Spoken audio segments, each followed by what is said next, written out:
Welcome everybody back to another Health Mastery Show episode. Today I have on with me Dr. Bill Campbell. So Bill is one of the leading physique scientists. He's a professor of exercise science and director of the Performance and Physique Enhancement Lab at the University of South Florida. He has published over 200 papers and is a published author as well. And in today's episode we get into flexible versus rigid dieting and some of the research that Bill has done in his lab along with some of his graduate students, and looking at body assessment or body composition outcomes. We also talk a little bit about the first refeed study in resistance trained athletes. So do refeeds actually help with muscle retention or any other outcomes that will lead to a better physique? If you want to support the podcast, please do leave a rating and review. Take 10-20 seconds to leave a rating. It really helps with the algorithm and getting it out there, and it's completely free, obviously. If you want a free natural bodybuilding course to help you get into the best shape possible, with tons of free resources, downloads, training plans, nutrition and guidance and advice, click the link in the show notes. You'll get that for absolutely free. And if you are interested in working directly with me to maximize your potential and get in the best shape possible and fast track those results, you can also check that out in the show notes. But without further ado, let's get into this episode with Dr. Bill Campbell. Bill, thanks so much for coming on, man. Thank you for having me. Yeah, I've been following your work for a long time now, and recently, actually, I just thought about it. Hold on, I'm fixing my camera for those watching. Just trying to get it. Recently, I actually bought one of your books. I don't know. I'm not sure if it's a new book, but the NSCA Guide to Sport and Exercise Nutrition. Yeah, hold it up for a second. Let me see. I think that's the first edition, and I think there's now a second edition. Oh, right. Yeah, I'm not sure what edition this is, but yeah, I was reading it, and it's good. It's interesting. I think that the good thing about that book is that it kind of boils it down and makes it quite easy to understand, because I've got some nutrition books there that are impossible to understand some of the stuff in it. They're all mechanisms and pathways and things like that, which is good, but it's not very practical, right? Yeah, that book was definitely meant to serve the practitioner and to help them with actual things that they can actually implement without understanding all of the complex pathways. Yeah. So, but before we kind of get into this podcast, it would be great if you could kind of introduce yourself and kind of who you are, what you do, etc., and your background. Sure. Yeah. So, Bill Campbell's the name. I am a professor of exercise science at the University of South Florida, which is in Tampa, Florida. I direct the Performance and Physique Enhancement Laboratory there. And my lab has two main focuses. One is sports nutrition. The other is physique enhancement. And probably for the last 5 years, we've been very focused on physique enhancement, which is really helping people with dieting, helping them to lose as much fat as possible, but also investigating the manners in which we can maintain or even possibly increase muscle mass when dieting. So we look at different types of diets, we look at different types of training programs, and in some cases, dietary supplements. So that's kind of my research background. That's really interesting. I think I may have heard it on a podcast before, but you said you funded a lot of this yourself, right? So I'd been looking at PhDs for the last while, and everything's in oncology or public health, if you're lucky, in nutrition. Good luck trying to get a research in physique enhancement, especially for people who already lift weights and aren't, obese or have sarcopenia or something like that. So it's like a dream kind of lab that you have. I guess that was something that you envisaged one day rather than you just fell into it, right? Yes, yeah. My dream was to actually run the lab that I'm running, and you're right. There's very little funding, so I've been very, very blessed. Dymatize Nutrition in years past has given me some funding to do some of this research. Legion Athletics has currently given me some money to keep the lab functional and going, especially in a COVID environment. But yeah, I rely on a lot of volunteers. My master's students and my undergrad students really run the lab, and Yeah, nobody's getting paid. I'm not getting rich off of it for sure. Yeah, yeah, yeah. And the kind of studies that you run, would they typically be on resistance trained athletes, or would that be looking at like a population health kind of dietary lifestyle choices and things like that that would have greater impact, but maybe less of an interest to what you're trying to achieve? Yeah, most of our research is on resistance trained males and females, and I actually do probably a little more female specific research than most labs. I say that we are currently doing a study in non-resistance trained females. And what essentially, if you try to look at all of the bodybuilding research that's done, there's almost none, and there's a reason for that. It's because bodybuilders won't let you change their diets and training that you would need to do in a study. So while my research doesn't necessarily investigate bodybuilders, I believe it's the closest thing that you're going to get to a bodybuilding study where there's an actual intervention, because they're lean people generally and their resistance training. And we do have some research in bodybuilders, but those are mostly around case studies and case studies and case series studies where we looked at 4, 5, or 6 bodybuilders, just kind of following them to do what they do.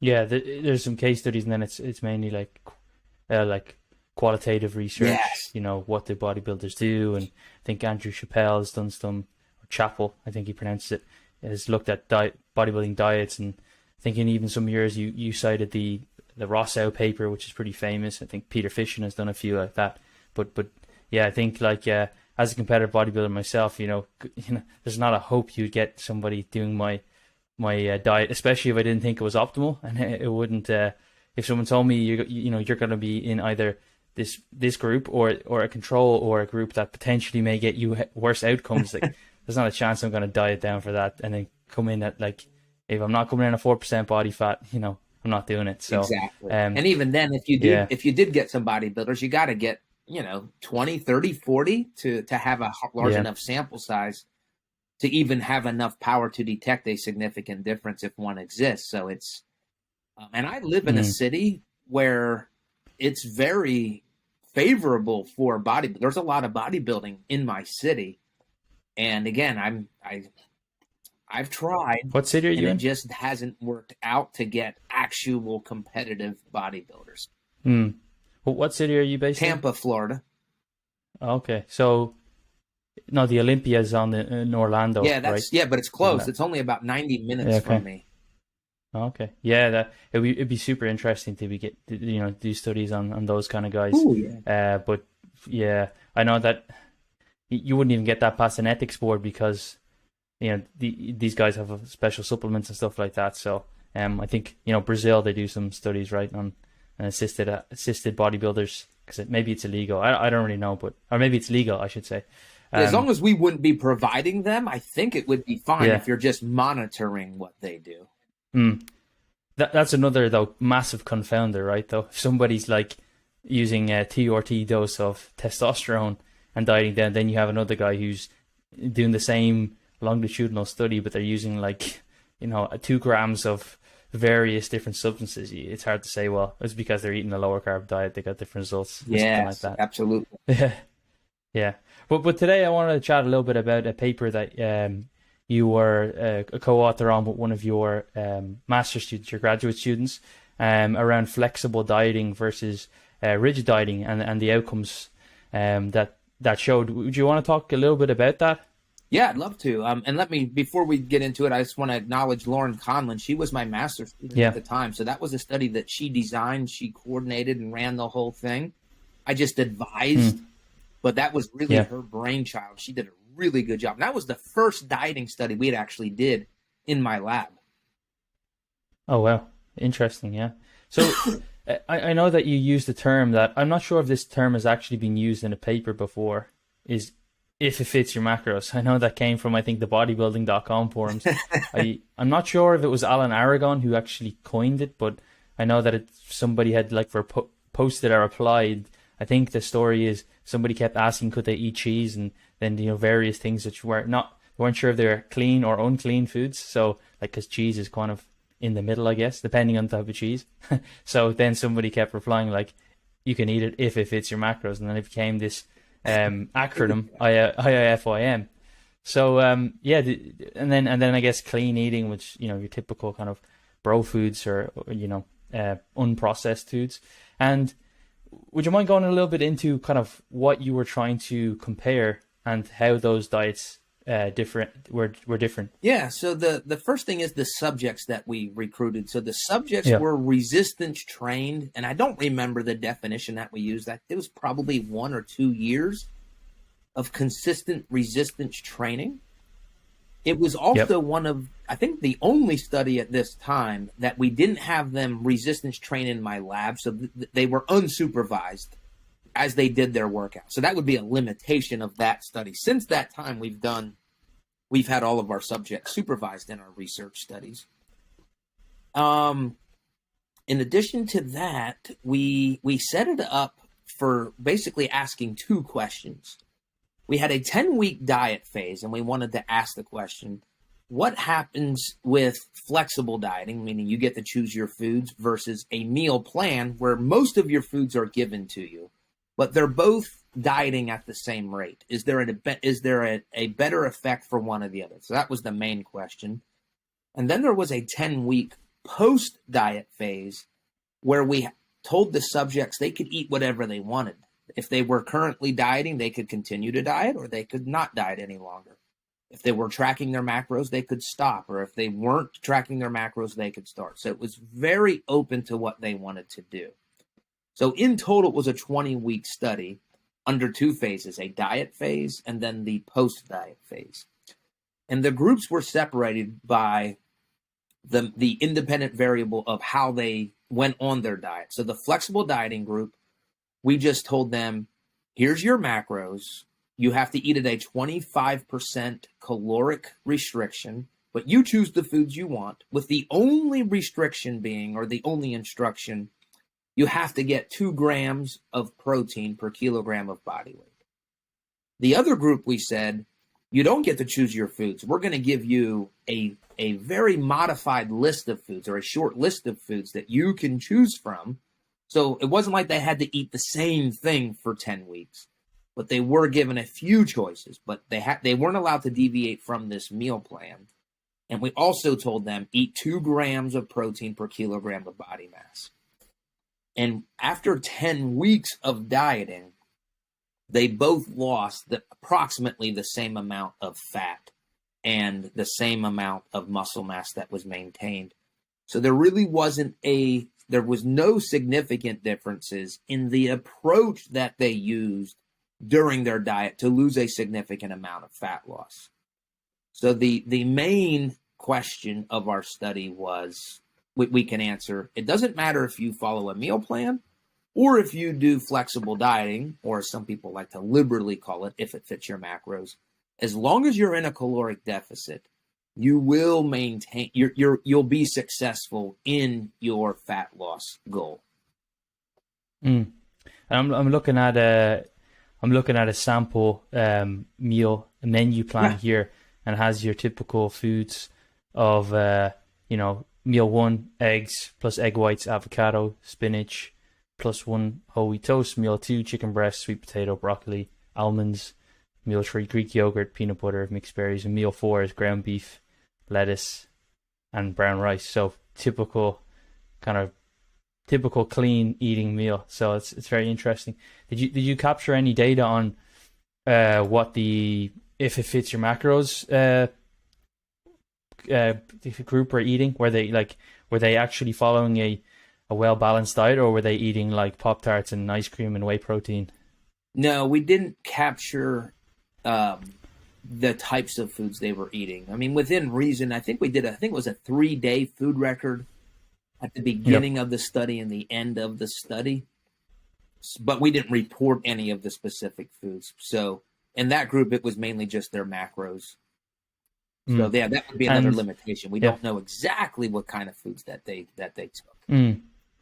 So was this something that you were expecting to find initially? I guess because you've had a lot of anecdotal experience, or with clients and stuff like that over the years. So you're probably almost confirming something that you knew, right? Or were you expecting that one would be better than the other?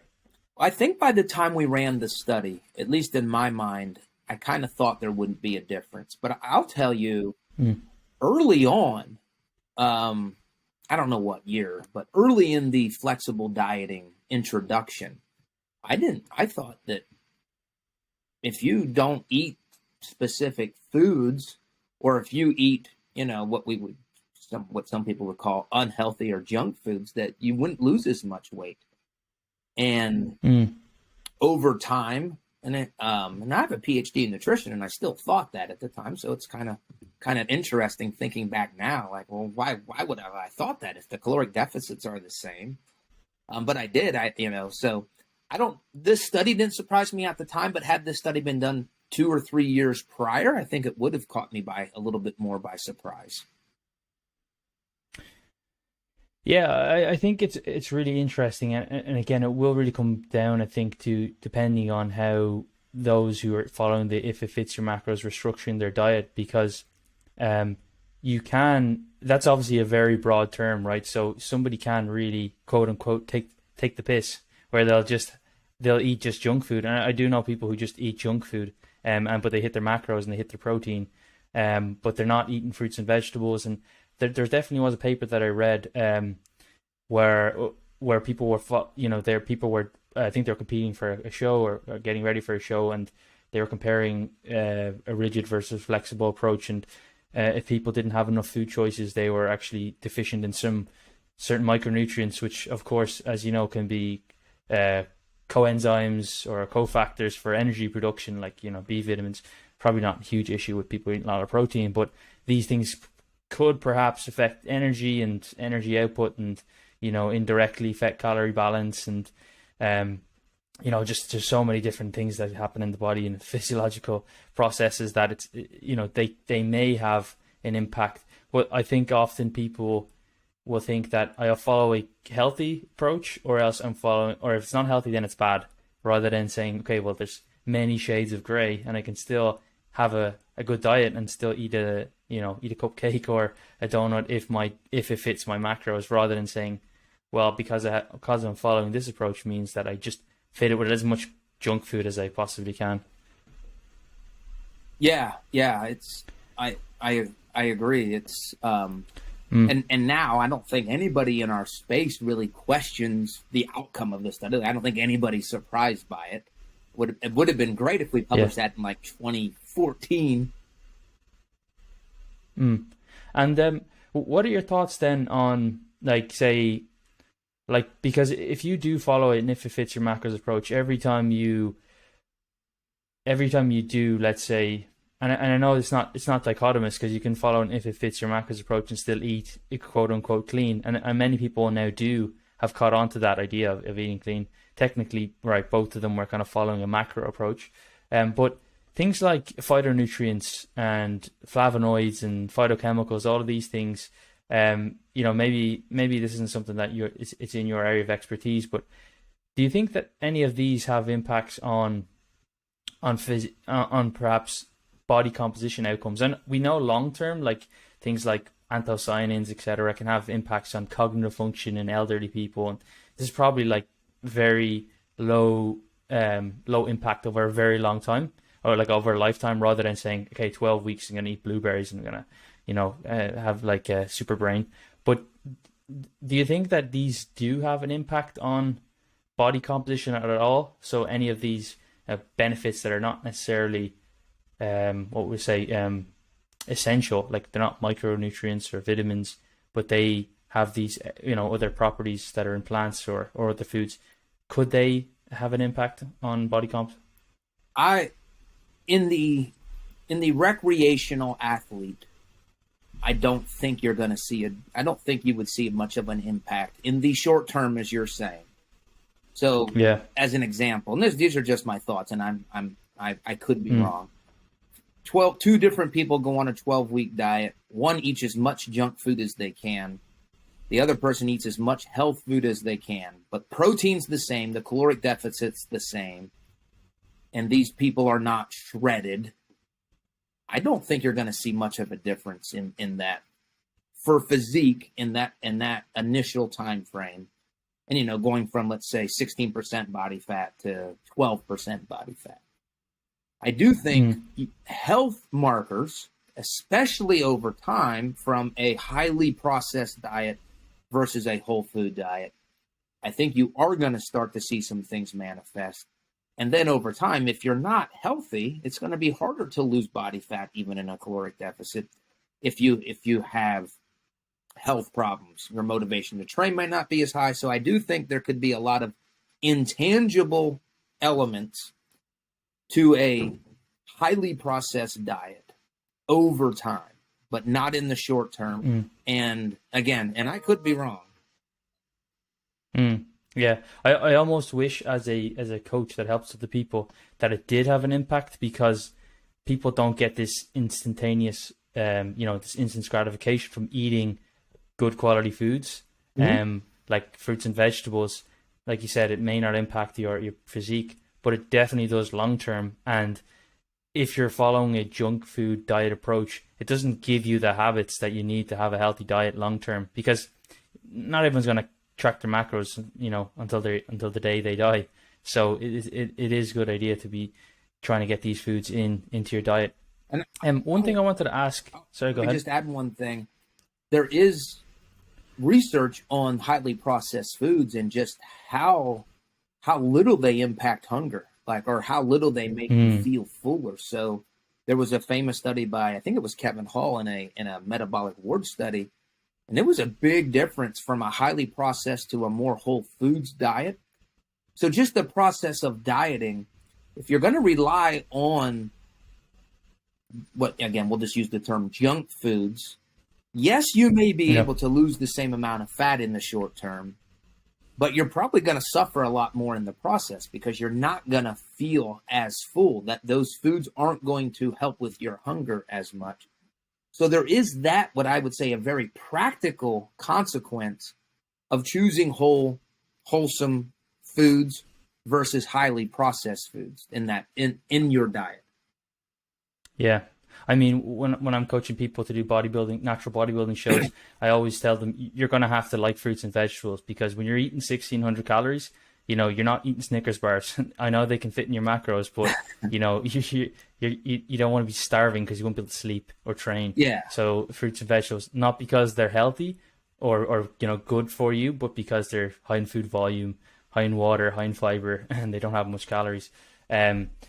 But yeah, the Kevin Hall one is very interesting. And one thing that kind of was interesting to me that I wanted to ask was, it doesn't change the calorie balance equation per se, but with highly processed foods, we can almost extract more calories perhaps from them, because I know there was a few papers, and I can't remember the names, where they're looking at peanut butter versus whole nuts, the same calories from both, but the body was able to absorb more calories from the peanut butter, essentially because it was already pre-digested. Oh, okay.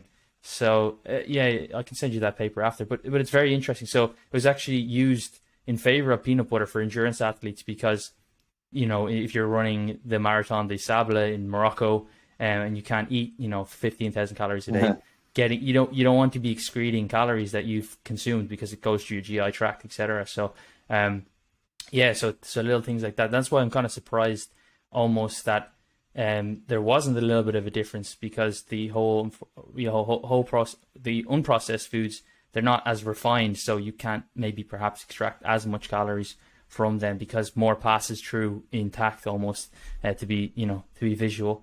Another thing that was interesting was at the end of the paper that you looked at, there was a period where you looked at post dieting phase. Would you want to talk a little bit about that? Yeah, so that was the other part of the study. So in the 10 weeks that followed, as I mentioned earlier, the subjects could eat whatever they wanted. We just asked that they continued working out and show up for post-testing. And what we found was both groups gained weight in the post-diet period, but the group that was assigned or randomly assigned to the flexible dieting group during the first 10 weeks of the study, they actually gained a significantly greater amount of fat-free mass, which it's not all muscle mass, but a component of fat-free mass is muscle mass. So we assume muscle mass. So I'll just use that term. They gained a significantly more, a greater amount of fat-free mass or muscle mass in the post-diet period. Now, does that mean that flexible dieting is somehow more anabolic after the diet period? Because that's what our data showed. And I'm careful not to make that assumption, even though our data showed it. The reality is, I nor Lauren, the coordinator, we don't know why that happened. Now, of course, we're obligated to theorize why it happened since our data showed that. And one of the things that we theorized, and again, I think we're reaching here, but there's data on people who have higher amounts of stress that they do not adapt as well to resistance training program. So we hypothesized that people who had to keep eating the same amount of foods when they didn't have choices, did that cause greater amounts of physiological stress that limited their adaptation after the diet? Again, we don't know because we didn't measure stress levels. Yeah. But it was at least something we could say, here's a possible reason. Yeah. I think I was definitely reading something about, I think it was some of the authors that you'd cited in that paper, Bartholomew that was and the study. Stoltz. They have a few on stress. One of them was actually, and just reading here, psychological stress impairs short-term muscular recovery from a resistance training, and it was students doing before their exams. Yep. It took them like twice as long to recover from the same workouts. So it's interesting that maybe you have to do less volume, or they're overreaching essentially then if they're doing the same amount of volume. But I'd say you're probably scratching your head at the end of that paper trying to figure out like how do they gain more muscle, and trying to come up with that. Yeah. Does flexible dieting lead people to go and take anabolic steroids or something? Yeah. Well, we hope not, because that would have really skewed the data. But yeah, I think the conclusion that I'm comfortable with that study is, whether you choose a meal plan or flexible dieting, you will lose equivalent amounts of body fat. Other than that, even though our data suggested, but the other thing is, it wasn't like they were continuing to flexible diet in the post-diet phase. So it's even then, just anything to explain that is kind of just purely theoretical. What kind of measurements, what kind of instruments were you using to measure body composition? Was it ultrasound? Yeah. Or BIA? In that study, it was ultrasound. And unfortunately, at the time, I didn't have a device to measure body water. So possibly, there's another limitation. Possibly a large portion of those gains in fat-free mass were due to body water retention. Since that time, I now have a very valid device to measure that. So we use that in all of our studies now. But at that time, I didn't have that. Yeah. So if you match the ultrasound with like a BIS or something, you get the 4-compartment model. It could it be maybe, I would be surprised, but maybe they ate more sodium or something like that. But it'd be surprising, because they probably, if they were following a flexible approach, they probably kept it pretty same. But that's definitely interesting. Yeah. Yeah. Another thing that I quickly want to touch on, and I've kind of reiterated this or made some content about this numerous times, and I think this is probably one of the pioneer studies again in the resistance training space, was your research on refeeds, and you compared, I believe it was 5 days. It was the kind of isocaloric diets, or sorry, they were matched diets. They're both in calorie deficit, but both groups are in the same percentage calorie deficit, but one had a larger deficit on 5 days and a refeed in the weekend. The others just had a consistent calorie deficit across the 7 days. Is that correct? Yes. Yeah. What I'm saying there. Yeah. Both. Yeah, okay. I'll phrase it like this: both had an average weekly caloric deficit of 25%. Yeah. One of the groups just did a simple 25% caloric restriction every day. The other group did a 35% reduction Monday through Friday, and then on Saturday and Sunday they went up to 100% of their maintenance calories. And when you average that out, it equaled a 25% caloric restriction. And those refeed days, they were just basically increases in carbohydrates, protein and fat remained constant, right? Correct. That was what we instructed them, and that's what they tracked all of their macros. So we were able to confirm that that's what they did. And what were the results of this research? So that was a diet only study, and that was a 7-week intervention. And both groups lost a significant amount of body fat. The differences were the group doing the diet refeeds, or the ones that were increasing their calories on the weekends, which, by the way, that's what most people do naturally. So I think it's great to actually design a diet that fits what people naturally do. That was part of the motivation for doing this study. But what happened in that group was they were able to maintain their dry fat-free mass significantly better, and they were able to maintain their resting metabolic rate better. And when I say better than the group that never took a break, or better than the group that didn't increase their calories on the weekends. So both groups did lose some fat-free mass. Both groups did have a suppression of metabolic rate, but it was less in the group that was doing the refeeds.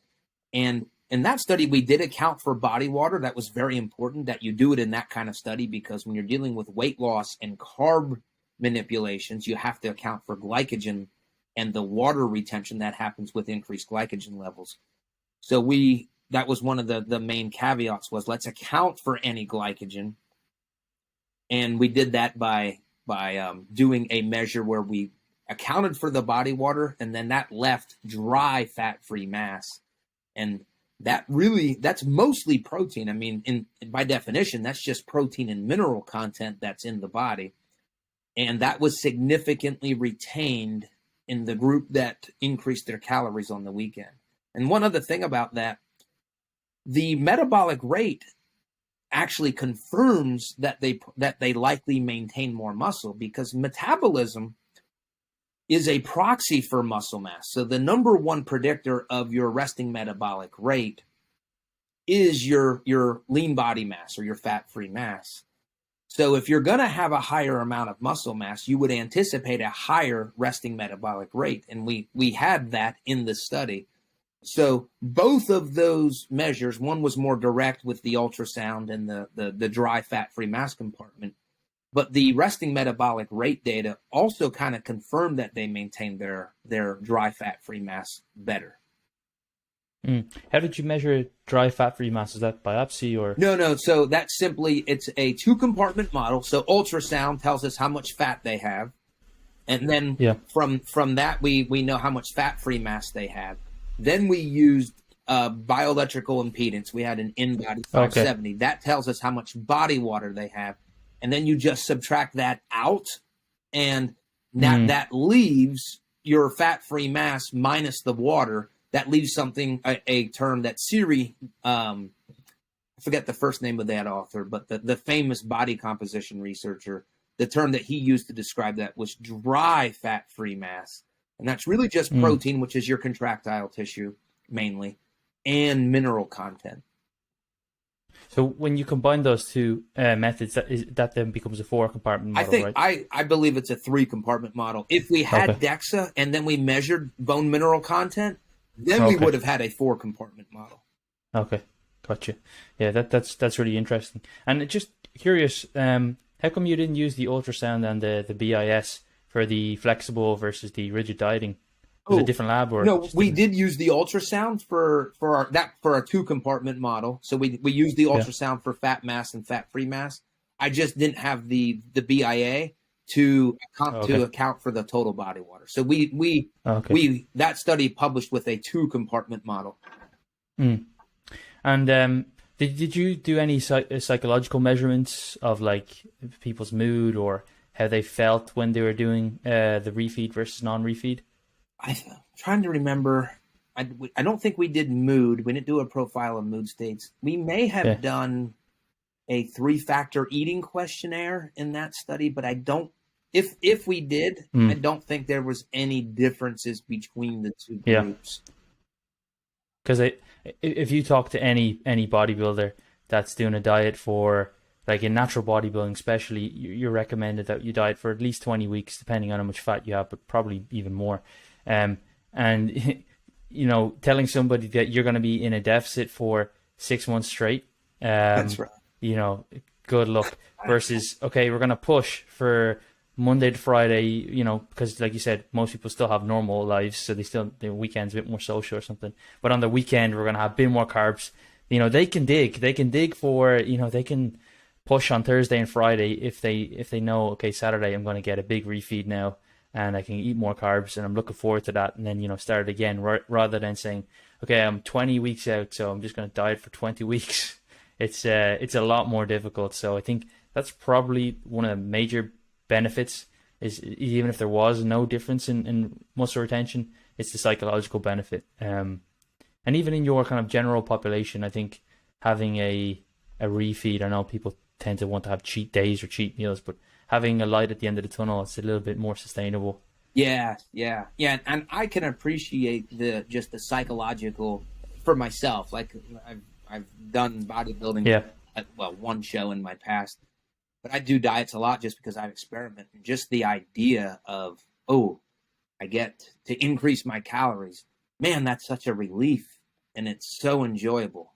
Now, whether or not any psychological assessments can pick that up, I don't know. I'm not an exercise psychologist. But at least in my own intuitive mind, it's very exciting, rewarding, whatever the term would be. Yeah. You mentioned something about diet breaks before we start recording. How does a diet break differ from a refeed? And, you know, is there any benefits to doing diet breaks? I think Jackson Pios down in Australia is doing some research on that. But what are your thoughts on diet breaks? Yeah, so to me, a diet refeed, and we actually coined some definitions for this in a recent narrative review in the Strength and Conditioning Journal. But refeed, think of that as a few days of increased calories, maybe up to 2 or 3 days. And then a diet break, that's usually defined in weeks of taking a complete break from your diet, where you're eating at maintenance or even above maintenance for a week. So it's just a time difference. And one thing that I've learned, and we've just completed we're about to submit our revisions for a diet break study that we did in my lab in resistance trained females. And as we look at that data, and basically what we found was very similar to what the Payos paper that you just mentioned was. There wasn't any physiological benefits to the diet breaks. There was an improvement in one of the eating inventory questionnaires, or one of the variables called disinhibition, which is taking the diet breaks allowed the subjects to not have a tendency, a subjective desire to overeat. So it helped with that aspect. And that's important. And I believe the Payos paper found the same thing. So that seems to be the benefit, at least in lean people, of diet breaks. But my two thoughts on diet breaks are, I think a lot of people are, well, let me go there second. The only way a diet break works, or at least when you look at the literature, when they have worked, it's been when people have had a negative adaptation or a negative consequence to their diet. So think of situations where the diets are very long duration, like you said, 20 weeks, 26 weeks. And that's exactly what natural bodybuilders do. Or what if the caloric deficit is fairly severe?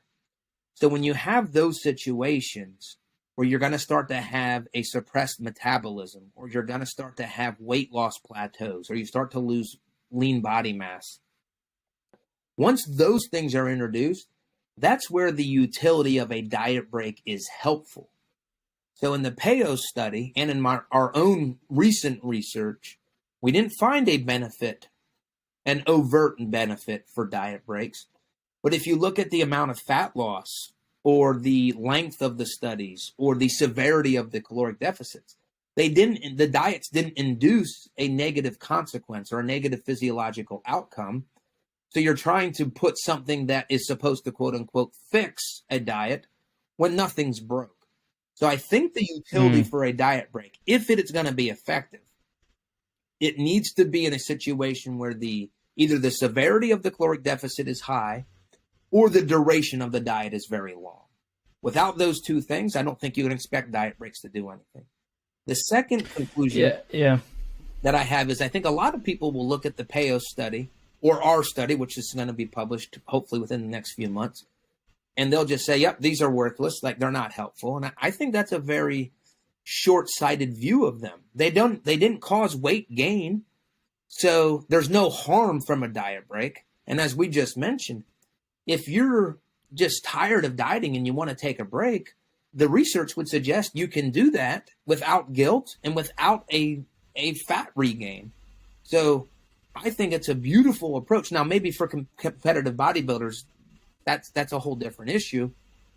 But if you're a recreational lifter and you're trying to live kind of like a lean lifestyle and you want to go on vacation for a week, or you want to go to a birthday party and just take some time off, do that with no harm. Obviously, bodybuilders have a show date, so they may or may not have the luxury of implementing a diet break. So those are kind of my thoughts after completing our study, or at least where my mind is at currently on that topic. Yeah, I mean, to circle back to some of the stuff you said about stress earlier, I think if you're dieting for 6 months, there's going to be a period where there's going to be stress, whether it's gyms being closed because of COVID or you getting COVID. And, the show date might still be there. So, it's perfect time for a diet break and things like that. And then also, even with the people who just want to live a lean lifestyle, I think you got to be able to diet or to live a lifestyle where you're not just white knuckling and you're just, I'm going to get there. So it teaches you patience and teaches you how to deal with normal life, because we've all seen people who've, dropped a ton of weight by eating, meal replacements, and then they go back to eating normal and they just put all the weight back on. It's like you want to be able to, have periods where you're not actually making progress, or, at least maintaining progress, and seeing how you fare with your habits and your lifestyle. So I think that's very interesting. And final question for you, Bill, was just in the light of the Olympia coming up this weekend. I really am a fan of just bodybuilding, even just open body, untested body, whatever you want to call it. Like, I'm watching some of the videos of the competitors, and a lot of them seem to have very bro style diets. Like, they will cut out sweeteners, they will follow very specific meal plans. Very rarely you'll see them eating something that's not considered a kind of a clean traditional bodybuilding food. Do you think there's any kind of reason behind that, or why perhaps they would do, maybe it's not a scientific reason, but maybe psychological reasons that they're trying to follow something like that, or do you think perhaps there is benefit to doing something like that in those scenarios? I think for the general person going on diets, it's not important. I think, again, if you take me, my body fat right now is probably around 18%, maybe 17, and I want to go from 18 to 14. Doesn't matter what I eat, as long as I'm in a caloric deficit. I think where it could potentially start to make more of a difference is as you get leaner and more elite, like the people that you're probably referring to. And I'm not saying it does, but I think it's much more likely that it could. In terms of why they may do that, it's probably just based on that's what they've always done. That's what the last winner has done, and the winner before that, and the winner before that. And then I can appreciate, like you're saying earlier, once your calories get to low enough of a point, you don't really you lose the freedom to even do a flexible dieting approach. There's only so many foods that will fit. So I think by default you're kind of forced into a certain types of foods that your body digests well. And again, the foods that we're talking about are probably fairly, the types of foods that don't cause a lot of problems in a lot of people. So those are my general thoughts on it. The only other things I could kind of think of would be that if you're very consistent with your food choices, there won't be that variance in calories that the companies are legally allowed to have, right? So that Yeah. 20% variance. That's one of the things, I guess. If you're always eating white potatoes and it's USDA, my fitness pal, it's a white potato is going to be a white potato. I